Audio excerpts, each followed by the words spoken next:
I felt disappointed. We knew she was against torture. We still don't know where she stands on accountability. We wanted more from her. We want some kind of action, some kind of definitive position that would ensure that we get some kind of accountability and prosecution of the horrible crimes of torture that have been committed by people at the highest levels of our government. I think everyone saw a very large, pained expression on the part of Senator Klobuchar's face. And I said, in fact, we're not going to talk very much because we want to hear what she has to say. As far as I'm concerned, it is both a moral issue and a legal issue. So it's an inhumane thing to treat people the way we've been treating them. And we can't say, well, other countries do it too. It's us that's involved. And I'm here as a Veterans for Peace member. I mean, taking no responsibility as our senator and as on the Judiciary Committee. She isn't aggressive on that. She's not innovative, and very disappointing. It's written into the description of what their committee's, what the business of their committee is supposed to be. But apparently she doesn't believe that. I don't know, for me, that's very, very disappointing that when I'm trying to figure out how this happened, either she wasn't briefed, which seems wrong, or she was briefed and twisted the meeting so that it ended up being about us talking and not about her acting as a senator and telling us where she stands. I think the bottom line is she does not want to head up any kind of accountability effort. And I don't see without accountability efforts how we're ever going to change our torture practices. It's not clear to me that this torture issue bothers the senator at all, and it's very clear to me that she is looking for every way she can to not take a position regarding the matter of accountability for the torture that took place and for the apparent crimes that were committed during the Bush administration. I want for Senator Klobuchar to really speak out against torture and to hold people accountable, even the president. She does not really speak about accountability, and she quoted Obama saying we're not going to go after these people and prosecute them. I think that's wrong. She kept saying she's not going to do anything because George Bush is on a book tour. She doesn't seem to grasp the notion that when a former president goes on numerous interviews saying, yeah, I broke the law, what are you going to do about it? That has an impact on the whole concept of rule of law in our society.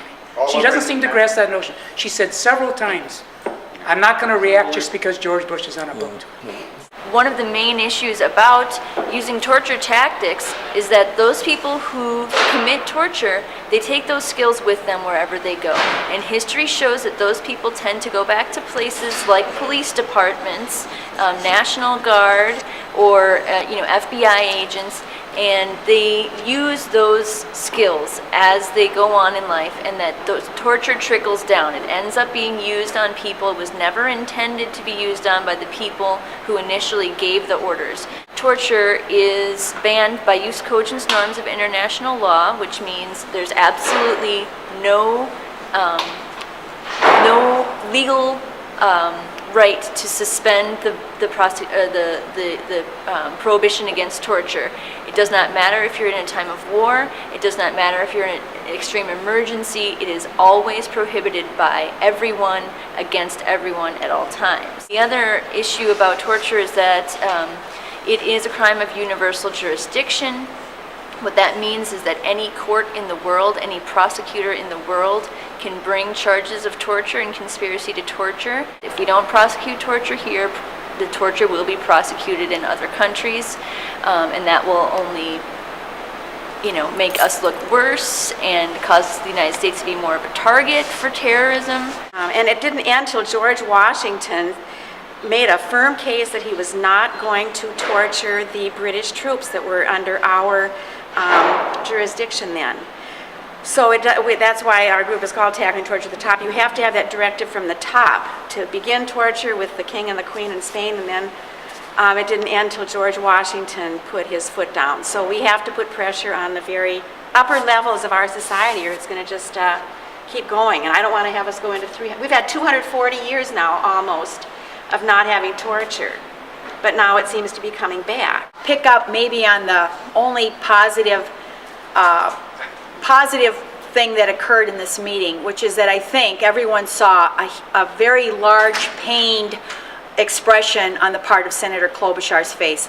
She was a prosecutor, so her whole life was devoted to the rule of law. And it was made very clear in this meeting that the very rule of law in our country is at stake here.